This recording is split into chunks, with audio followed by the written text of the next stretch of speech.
Well, staying with the conflict in Libya, Tunisian state media is reporting that the authorities there have released a group of Gaddafi fighters. On Thursday, pro-democracy fighters took control of the Wazin border crossing post. In doing so, they pushed back Gaddafi's forces, who fled over the border into Tunisia.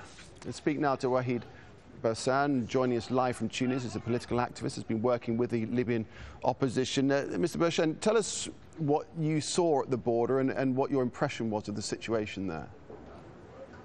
Well, basically, that particular brigade or that Libyan military, what happened to them is that they were kind of stuck between the pro-democracy forces and the border, and the choices were for them either to surrender to the pro-democracy forces or kind of go into Tunisia. And I think the choice where their attempt was to surrender to the Tunisian army, but it looks like they have changed their mind and went back in.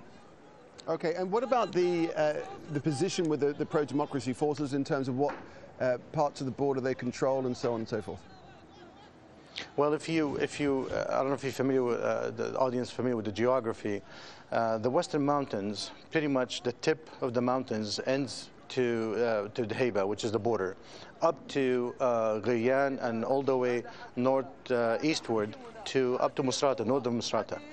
That particular mountain pretty much controls the valley, which is Sahl Shfara, which is where Tripoli is and Zawiya and all. And so the pro-democracy have controlled their backyard up to the border, where obviously they're developing supply routes to the mountain itself, and they are pretty much big size of the mountains under their control. And Ghayan, which is the tip of the mountain, is about 88 kilometers to Tripoli. So you can see that if they have made... Yeah, I was just going to say, so it's clearly strategically very important. The question is, can they turn that to their advantage? Oh, definitely.